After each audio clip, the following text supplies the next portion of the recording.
ବଣାଇଗଡ଼ ବୃହତ୍କାର ବହୁମୁଖୀ ଆଦିବାସୀ ସମବାୟ ସମିତିର ବାର୍ଷିକ ସାଧାରଣ ସଭା ଅନୁଷ୍ଠିତ। ଆଜି ବଣାଇଗଡ଼ ବୃହଦାକାର ବହୁମୁଖୀ ଆଦିବାସୀ ସମବାୟ ସମିତିର ବାର୍ଷିକ ସାଧାରଣ ସଭା ଅନୁଷ୍ଠିତ ହୋଇଯାଇଛି।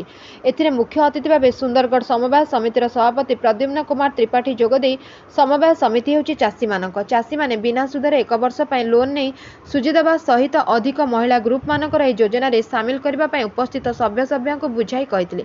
ଏହି ସଭାରେ ଲେମ୍ପର କର୍ମଚାରୀ ଗୋବିନ୍ଦ କୁମାର ବାର୍ଷିକ ବିବରଣୀ ପାଠ କରିଥିଲେ। ସଭାକୁ ଲେମ୍ପର ନିର୍ଦ୍ଦେଶକ ହରେନ୍ଦ୍ର ବାରିକ ସଭା କାର୍ଯ୍ୟ ପରିଚାଳନା କରିଥିଲେ। ଏଥିରେ ଅନ୍ୟମାନଙ୍କ ମଧ୍ୟରେ ଜିଲ୍ଲା ପରିଷଦ ସଭ୍ୟ ରାମଚନ୍ଦ୍ର ସାହୁ, ସୁନ୍ଦରଗଡ଼ ସମବାୟ ବ୍ୟାଙ୍କ ସିଦ୍ଧାର୍ଥ ଲେଙ୍କା, SRCS ଅରୁଣା ମହାରଣା, ସଭାପତି ଭାସ୍କର କିଷାନ, ସୁନ୍ଦରମଣି ପ୍ରଧାନଙ୍କ ସମେତ ବିଭିନ୍ନ ପଞ୍ଚାୟତର ସରପଞ୍ଚ ପ୍ରମୁଖ ଉପସ୍ଥିତ ରହି ନିଜ ନିଜର ବକ୍ତବ୍ୟ ରଖିଥିଲେ। କାର୍ଯ୍ୟକ୍ରମକୁ ଲେମ୍ପର ସମସ୍ତ କର୍ମଚାରୀ ଆୟୋଜିତ କରିବାରେ ସହଯୋଗ କରିଥିଲେ। ବଣାଇରୁ ରାଜେନ୍ଦ୍ର ପ୍ରଧାନଙ୍କ ରିପୋର୍ଟ, ଏକାମ୍ର ମିଡିଆ।